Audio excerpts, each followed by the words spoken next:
And now, your host of Keys and TDs Live, Abby Wasserman-Orchide. All right. Well, happy Wednesday. Happy December. Happy holiday season. Hopefully, everybody is digesting their turkey. Welcome to Keys and TDs Live. I am joined this evening by the wonderful, the fabulous, the needs no introduction, but I'm going to give her one anyway, Dr. Deb Newell. She joins us from Real Time Consulting Services, a former property manager, now a consultant to all of us. I think the word is a reformed property manager. Okay, reformed, the one that got away from all of this craziness. Mm-hmm. Well, would you mind introducing yourself while I check to make sure that we are live on all of the webs? Sure.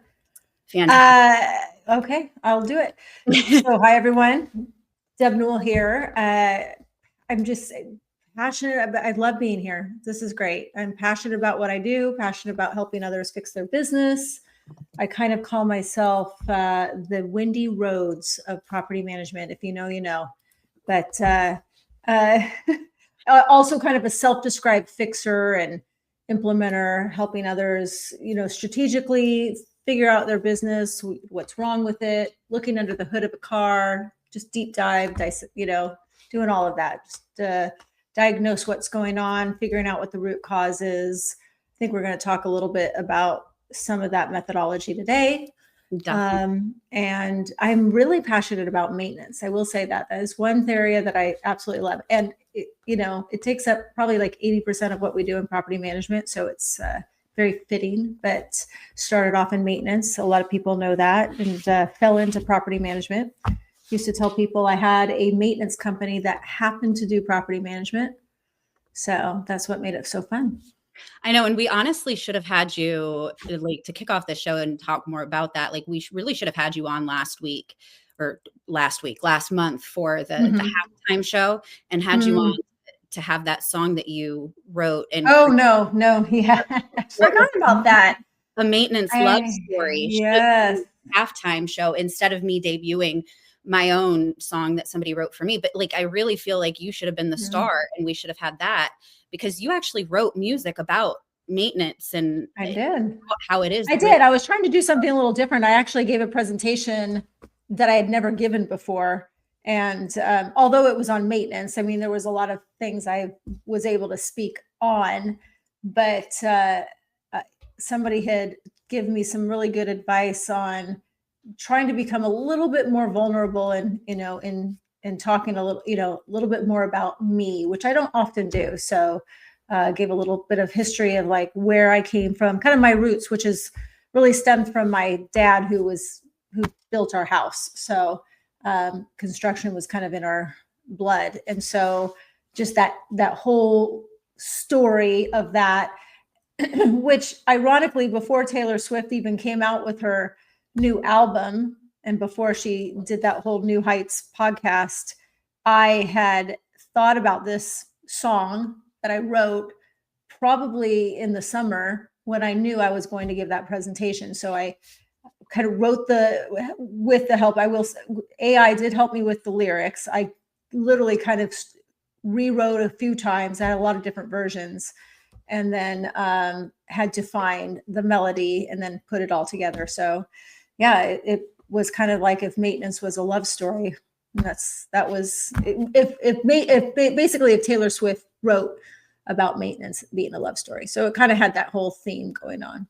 And I love that because we were going to talk about tonight, leadership blind spots and finding those in property management. And I think maintenance tends to be a huge blind spot for a lot of leaders, right? In a lot of property management companies, because I don't know if I think it's a blind. I don't know if it's a blind spot. I think it's an ignored spot. That's probably how I would say it.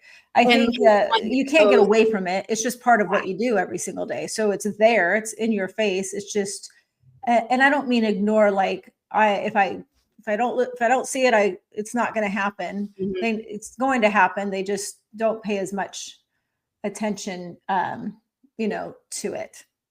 And then those things kind of become blind spots because it's almost like we hear our employees telling us this needs to be addressed, this needs to be addressed, this needs to be addressed. And we say, okay, we're going to take care of that.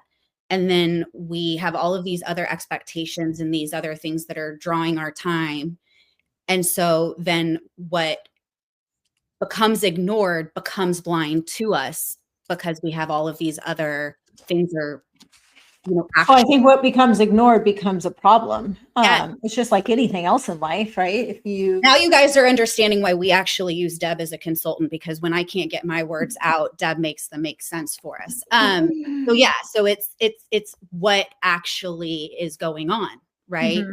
And that's why tonight I wanted to talk about, I actually went to school for operations management, which a lot of people don't know about. I got sucked into what you are reformed from, which is property management. I mean, we're still both in this industry, but I went to school for operations management. And this is why you and I ended up bonding a long time ago, because of our mutual love for a lot of the systems within, processes and operations.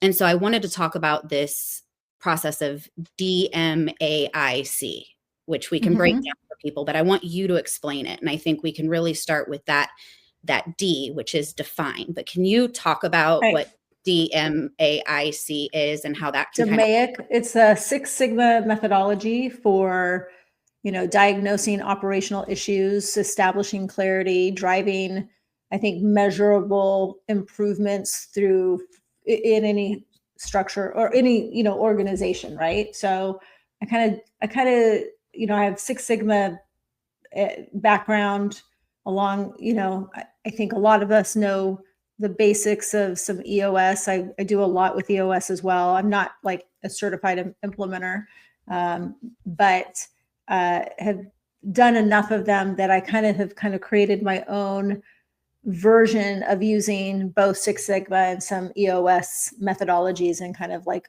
melding them together a little bit. But the cool thing about what I like about Six Sigma is, they give you these projects that it's a project management like school, right? It's kind of this school of like learning how to diagnose and define issues, which is what the D stands for, right? Is to define, establish clarities of the scope of the problem, who the stakeholders are involved, and what that desired outcome would look like.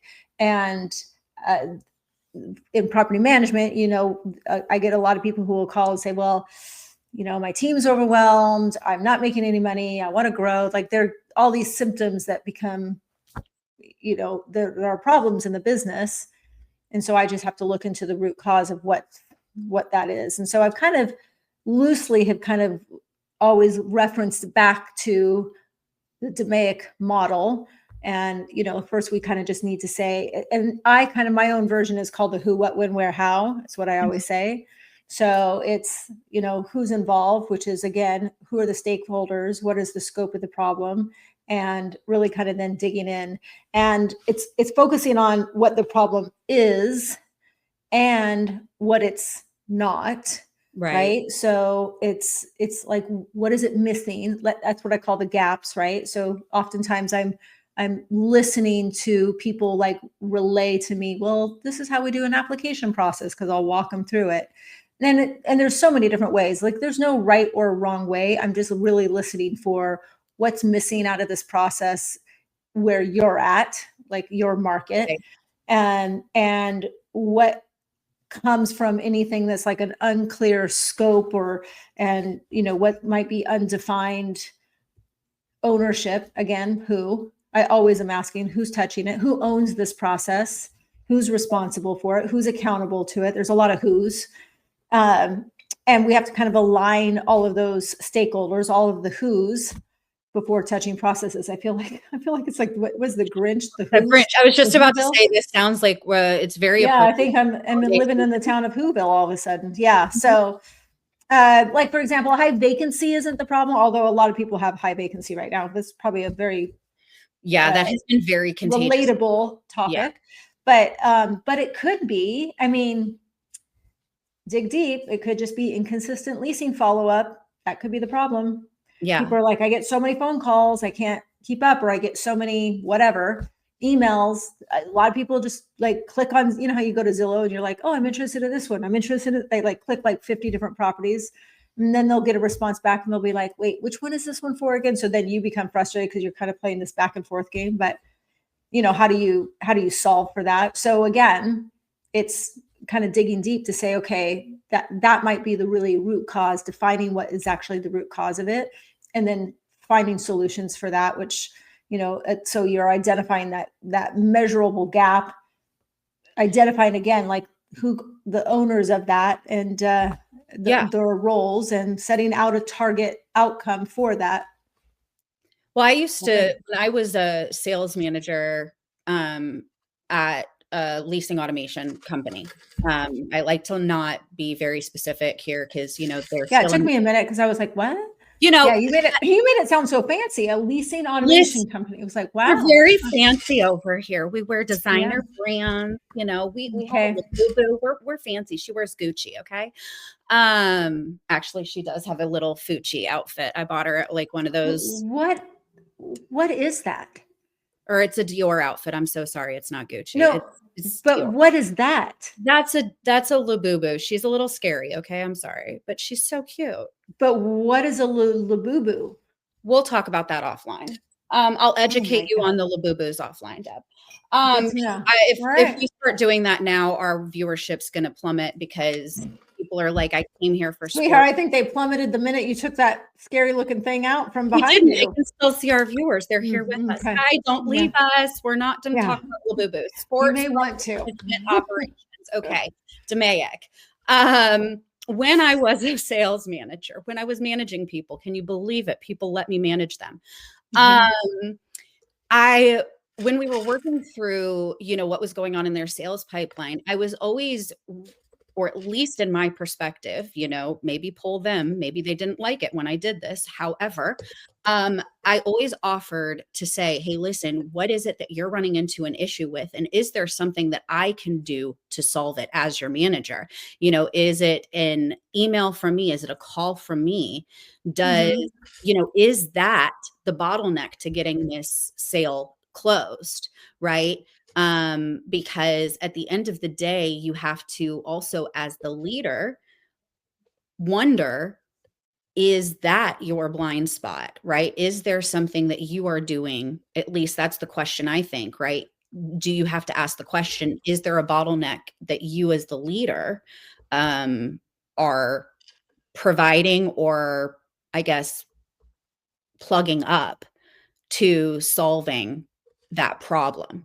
And in that case, as the sales manager, I had to ask that question, is there something I can do to push this sale through to the end and through to completion?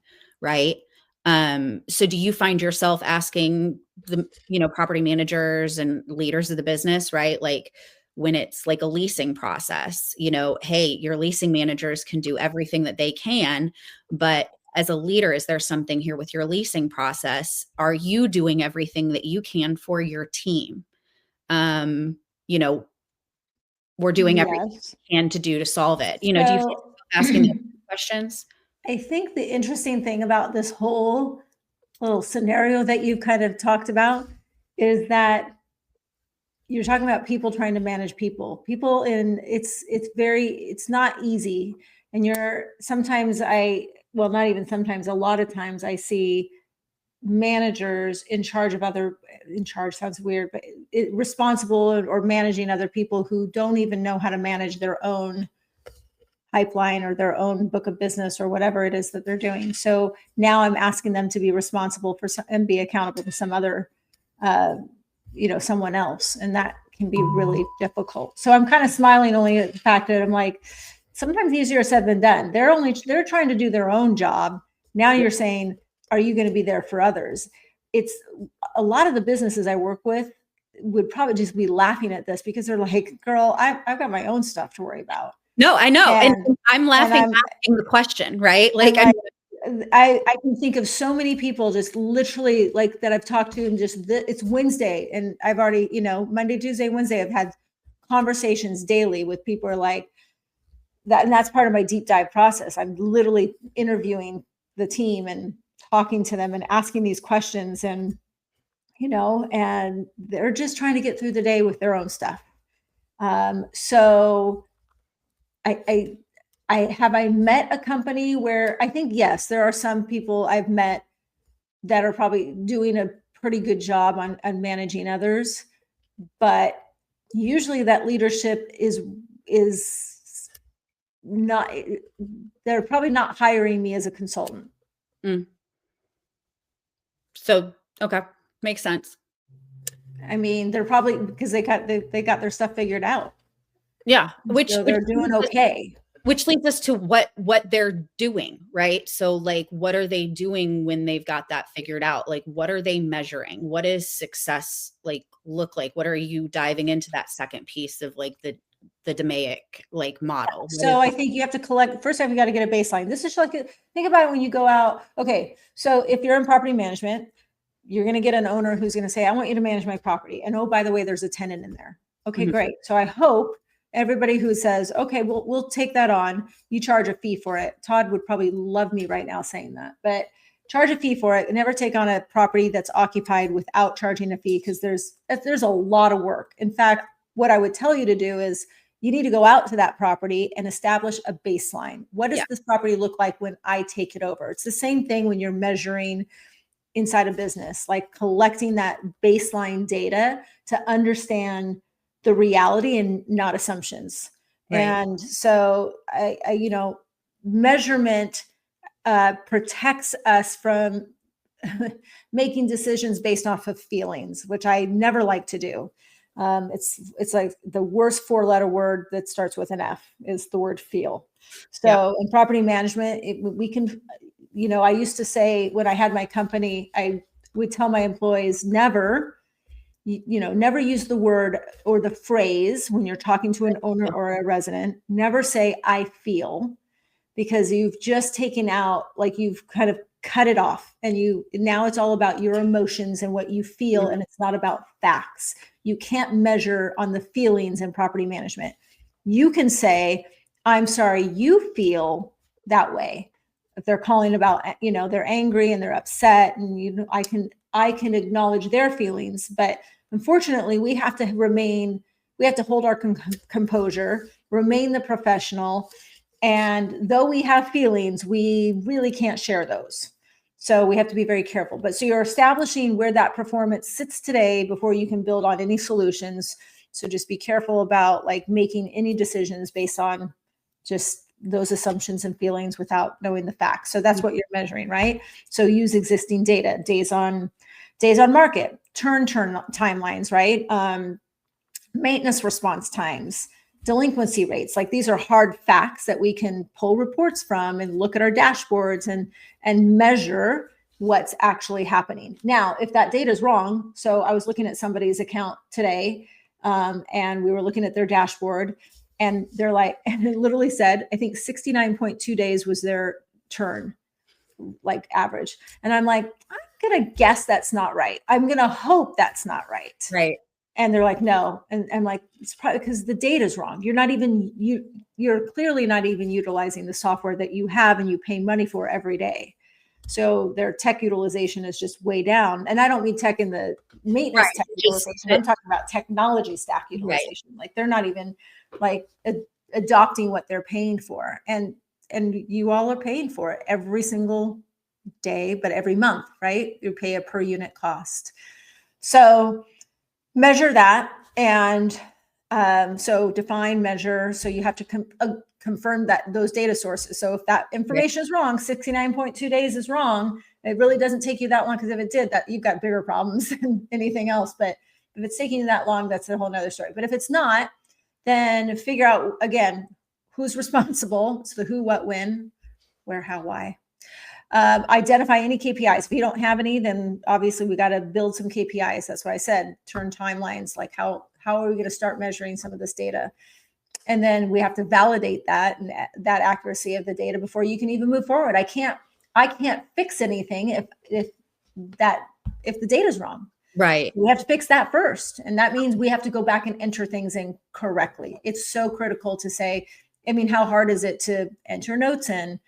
mean, attorneys do this all the time. I call an attorney on the phone and they're like, hold please, and let me just turn on this and let me measure, clock how many minutes we're talking. And they do it all the time. Exactly. They take notes. I mean, AI helps with that now, but use chat.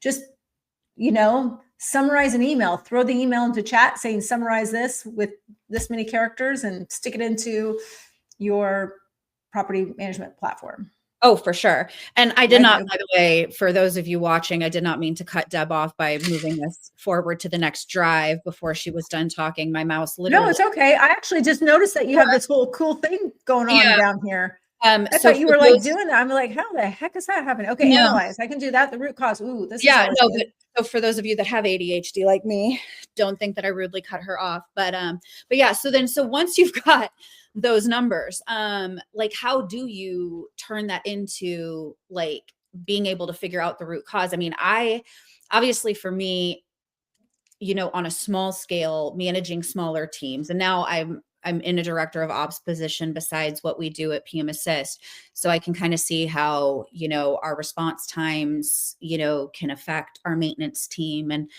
all of those kind of things can compound. But how do you kind of see, looking at all of those numbers, where, maybe somebody's team is falling flat? Well, you have to do, so now you have to analyze. Is that what you're talking about? Analyzing now, right? Determining really what what actually is causing the problem is really what you're doing now. So analysis prevents us from solving symptoms instead of causes, right? So now I'm going to solve the symptom and understand it a little bit better because I have the data to back it up. So I would say use simple methods like I call it that, the 5 why approach. Just like look at that, process walkthroughs and figure that out. And again, kind of some people have to kind of draw this out like a diagram. What are the root causes? Kind of like connect the dots. But I think in property management, analysis often reveals the breakdowns in handoffs. That's a big one. Communication, another big one. Unclear process ownership. Like everybody pointing fingers. So oh, my favorite. That's not my job. So just that's kind of what you're trying to figure out. So you got to map out the current process. Sometimes you just have to get back to the basics, right? Go back to the foundation of it. So map it out as it's operating today, and then map out what your desired outcome should be. Look for those bottlenecks you talked about earlier, any delays, any redundancy, I think what it will reveal is a lack of accountability. Like, again, it's like who's responsible, who's accountable. And you do have to be able to distinguish between people issues, process issues, resource issues. And I say resource because maybe you're like, maybe I don't have the right technology, or maybe I'm not using the right tools. And so that could be preventative as well. But don't like go crazy on the tools, because then you've got adoption issues, and that could be a problem as well. Yeah. Which, I mean, this, like, it reminds me, like, as we're moving into like what you do when you actually like start to improve things, right? Like as you start to build the playbook, I feel like this is where it starts to mimic what we've been doing with the fantasy football league, and how this starts to, people that are watching, they're probably like, oh, you're finally getting to football talk. Thank you so much. It's been like 30 minutes. We appreciate you. You guys are pretty to look at, but that's a lot of property management talk for like just a little bit of football talk. But this is what like coaches are doing all the time with football, as they're like building their teams and trying to figure out the right offense, defense, play calling, all of that. I'm not a football coach, but I was a football mom, and I do love to watch football. So I know that they're constantly changing and analyzing what's going on the field, and also what's going on the other sideline too, and what the other teams are doing. And so I feel like our industry is constantly changing. That affects our playbook. If the KPIs aren't getting met, that would affect the playbook, right? So what have you seen that builds a property management playbook the right way, besides just the DMAIC?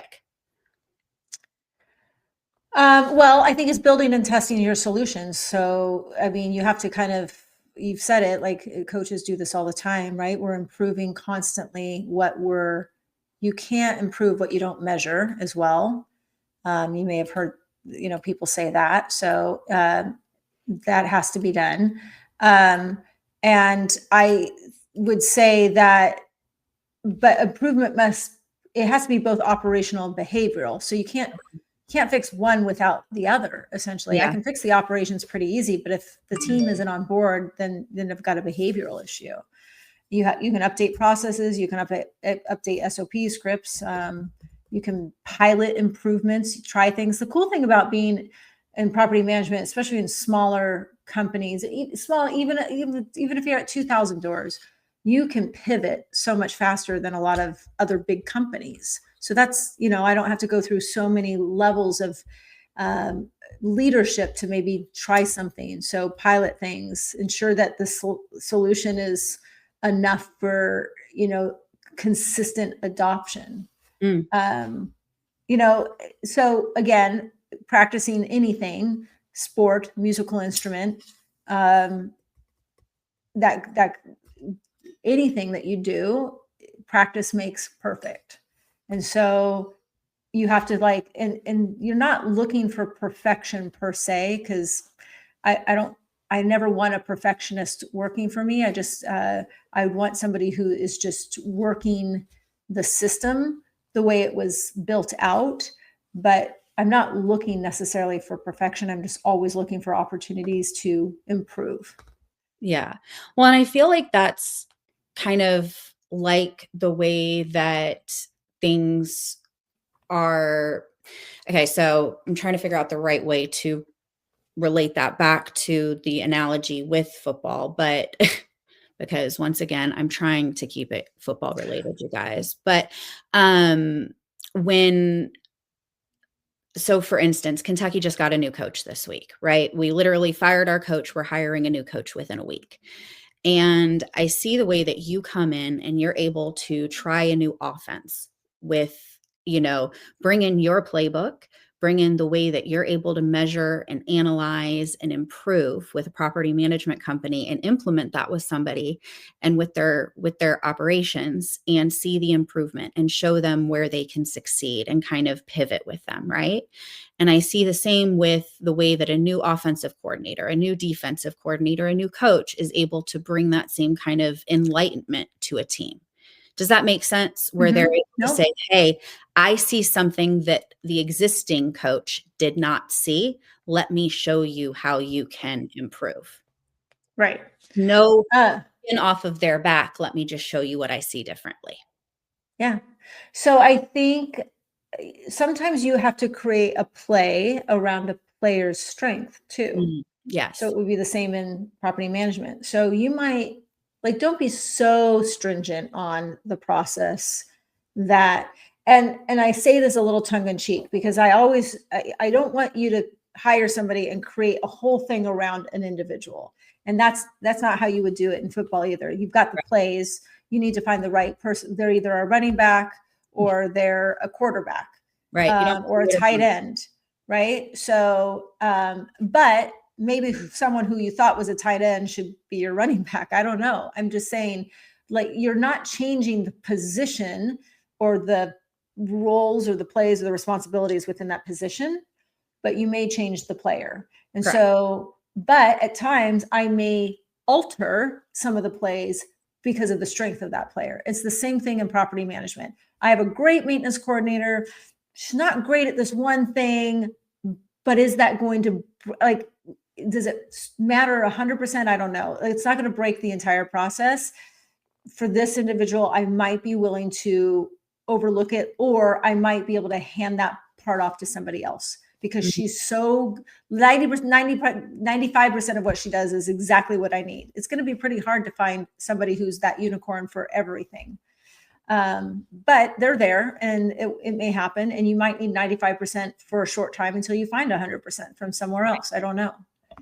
So you have to be able to also acknowledge that, identify it, and that's what kind of improves the process along the way. You just never want to build processes around an individual, because if that individual leaves, you've lost your best player or you've lost your worst player. It doesn't matter. You've now have a broken team because now everybody's like, well, so-and-so was doing that. And then you look at the job description, you're like, that's not even what they were supposed to be doing. So you've like somehow, created this convoluted way of around somebody that it doesn't fit. And that's the hard part. And that's the hardest part of what I do, is when I work with people and I've identified not necessarily people that aren't, I was looking at it saying, we're going to have to make some changes. Some of it may be people, some of it may just be responsibilities within their role. And that tends to be the hardest thing for managers or owners to do. They seem to just like, I can't do that to them. I don't know what I'm going to do. The reason why is they just don't want to do the job themselves, or they just don't have anybody else to do it. And it needs to get done, but you could truly have the wrong person in there, the wrong coach in some cases, because they couldn't get a winning team. Right. You replace the coach. It's always the coach's fault, right? It is. Never the players. Never somehow. The players' fault. Which is ironic to me, because I'm sometimes thinking I could probably give you some really bad players. Why not give some of these B players that you have on your bench a chance? Put them up there. That's actually what I'm often shouting at the TV, for the record, when I'm watching Kentucky play, when I'm getting really upset at my team. My son can attest that I'm often shouting, put Zach Tao in, who is our walk-on player on our team. But I digress. Let's get back to the last step of the DMAIC, which is control. So like, how do we stop slipping into like the hero ball of like, so how do we control it without controlling it ourselves? Well, control prevents the backslide. So you have to ensure that the improvements are sustainable long-term, right? So you have to build in these habits, these monitoring habits, so to speak, right? KPIs, weekly meetings. Oh my gosh, meetings. I know it sounds like I'm going to beat a dead horse, but the cadence of meetings is so important. Dashboards, audits, all of this. I'm shocked at how many people are like, yeah, we started it. And then by the end of the year, there's like no meetings going on. I don't even know how people can like, not only just stay engaged, but like, no, it's just going on. And we're just too busy. These are the meetings should never move off a calendar. Like if you have a meeting on Tuesdays at 10 o'clock, everything else happens around that meeting. Like that meeting doesn't move. And so that's like one thing, just you can't get rid of those. Those are some of the basics. If you don't have KPIs, figure out KPIs. 3 to 5 is what I say per individual, per role. Department, 3 to 5, company, by the time like you're getting up to 10 to 15, because you go by role, department, and then kind of maybe a couple of company ones. So by the time you're done, you're measuring about 15 KPIs, maybe even 20. You don't want too many, because then it's a lot to measure. So you want to document everything, preferably in like a centralized knowledge hub of some sort that everybody can access easily. If it's in Google or SharePoint, and I have to literally click like 3 times to get to something, that's a problem. Right. Easy to access, like pin it in Slack, those kind of things. Yeah, you could pin it in Slack, but it's making sure you have a link that makes it easy to know exactly where it is. Okay. You could have a channel just for all your things like that, or somehow you can figure something out, but it's got to be easily accessible. You have to reinforce expectations really through sorry, I'm freezing. I have to turn my heater on. Yeah, I live in Arizona and I'm cold. Listen, that's why it's cold at night. We've got the So you have to measure through ongoing leadership oversight. Oversight is like you can't. What is that? You can't set it and forget it. You can't do that. It's been going fine for 5 months. It should be okay. She's doing great. He's doing great. They do want to check in because complacency sets in. It's just natural. Time management slips away from us. Life happens, all of these things. So establish control points, right? So what's going to be tracked by whom, how often, right? Always go back to the who, what, when, where, how. Use these SOPs, these checklists, however you do it, whether it's Lead Simple, whether it's Apply, whether it's Monday, whether it's like Trello, Asana. Find something like there's something for everybody and again, there's not one preferred method over another. It's part of it's going to be adoptable by the culture of the company and the ownership of the company and how well they train on it. But also link going kind of back to the KPIs, link KPIs to feedback and also accountability structures, making sure you have that in place.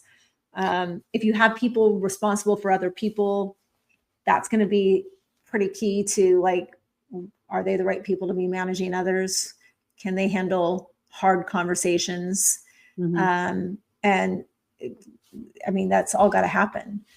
There's a lot of companies who have been very fortunate to just skate by. I'm sorry, I'm reading some of these comments. I put it on the screen while you were talking and you didn't even notice because you were so focused. Jack, it's like 80. It's not 80 degrees. It's cold at night and it's like 60 something degrees. Very mean. This is the comment. It will be 80 because my little heater is so like everybody knows 94. what comment she's responding to. I'm always cold. I have a sweater and a long sleeve shirt on underneath and a heater. That's the comment cold. She's responding to. Also, by the way, Todd was calling you Dr. Dagmar in the comments as well. Yeah, so, because that was to be my name. Yeah. Isn't that? See, that was me being vulnerable. I shared that like a month ago. You have to tell him that things are supposed to be a secret if you want my husband not to share. No, I posted. No, Abby, this was on LinkedIn. Oh, okay. Yes. This was on LinkedIn. Oh, Candace, you're sweet. I literally said, so the story is my mother wanted to name me Dagmar. She lost that bet, thankfully. So my dad just picked a name out of the Bible. So that's where you got my name. But I was supposed to be Dagmar. And my last name, which my grandfather changed. So Newell is just, in all truth, was picked out of a phone book. We're not related. So anytime everybody's like, are you related to any Newells? Guaranteed I'm not. Because I only have one brother and no other living relatives. It's like I have my two parents and my brother, and that is it. No other living relatives at all. I love this so much because I was supposed to be Micah if I was a boy. So no. Now I did sort of tease this, and if you figured it out, you could. But if I was a boy, my name was supposed to be Wolfgang Zachariah. Oh my God, you would have been we would have had another Wolf. I would have had, and Wolf knows this story because him and I've shared that with him. So I would have been another Wolfgang. So there you go. Well, I have weird parents. What's the root cause? Your parents are just kind of weird. It's really what it is. That's probably it. Yeah. It's all right.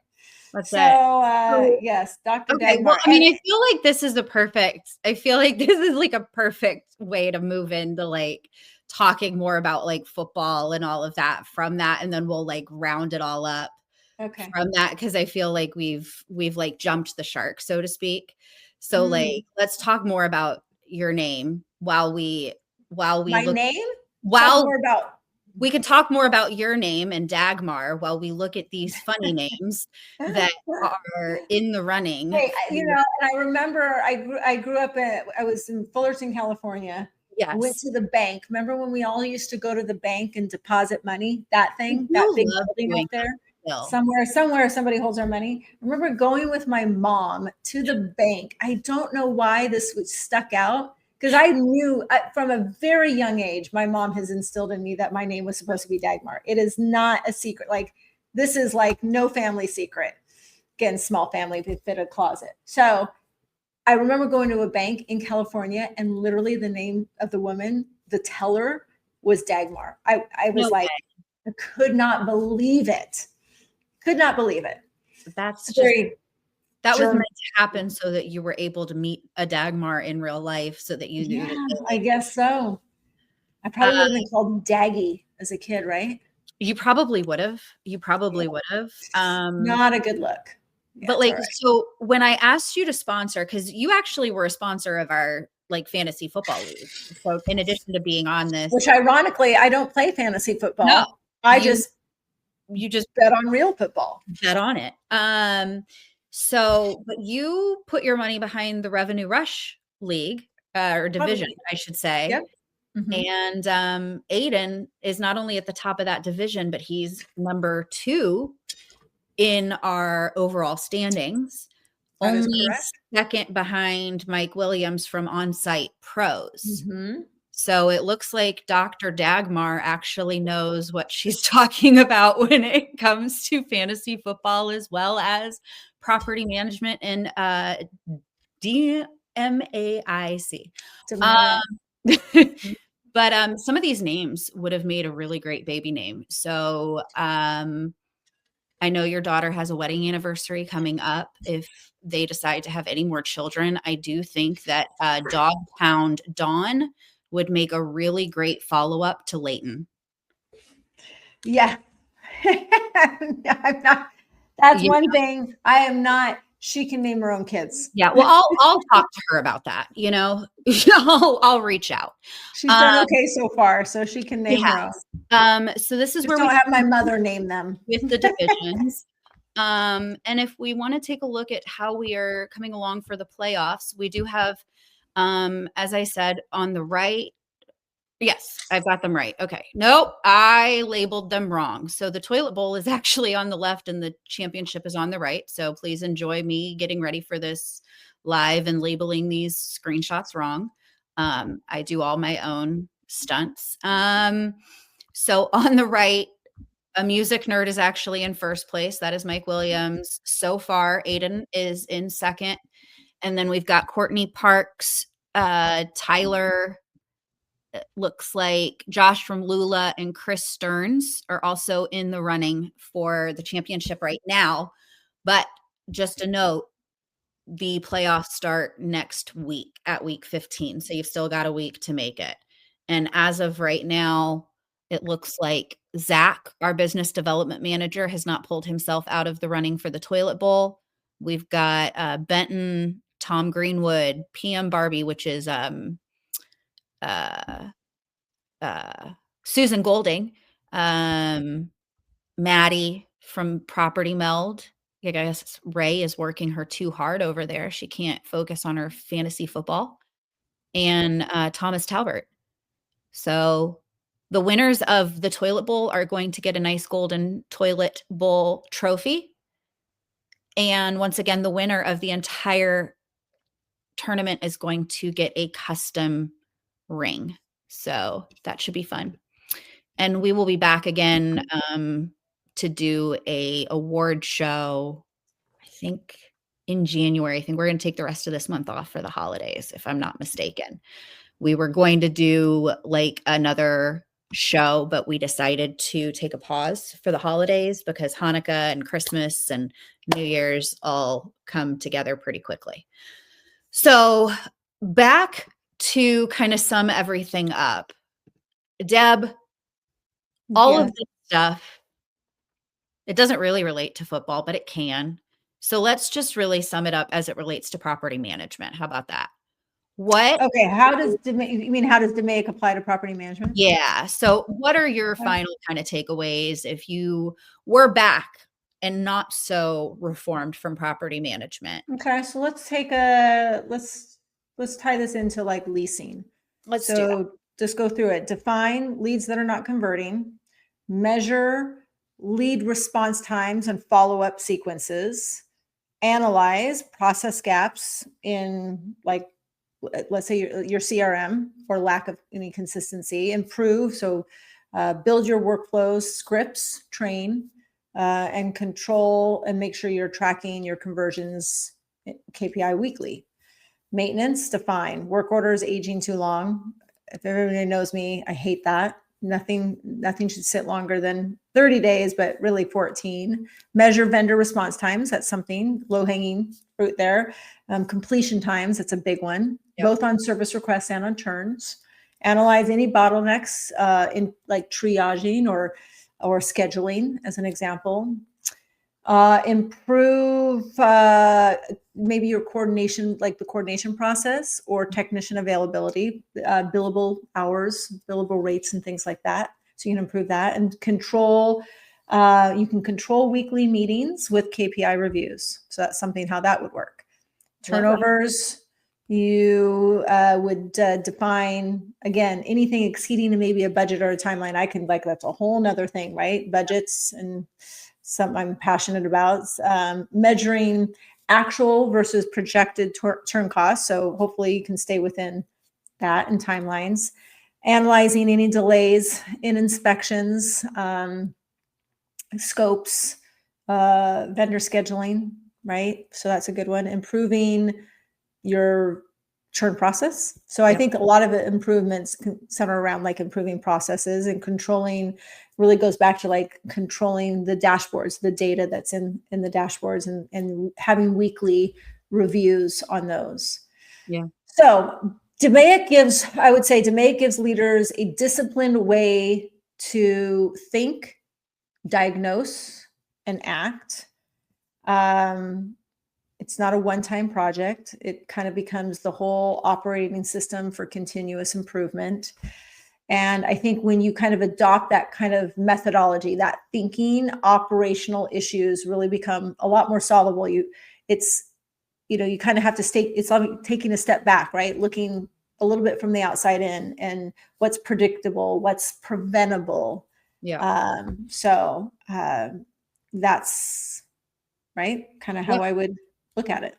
No, I love that. And I think that's a really easy way to like sum it up and kind of quickly run through a few quick examples. And frankly, listen, I promised everybody that they would come away from this with at least 1 or 2 actionable takeaways. And that was at least 3 or 4 or 5. Well, that's 5. So DMAIC. And for a few different areas of their business. So I think we have more than provided people with a few actionable takeaways. I fully appreciate your time. I know I have actually gotten like distracted listening myself, and have thought about a few things that I'm going to take note of myself and put to work in our own business. And hopefully Todd is one of these watchers, and he has been doing the same. I really do appreciate you. I know that you have taken time out of your week and your night to do this, and hopefully people are enjoying these little bit of a late night, little bit more low key vibe thing that we have been doing.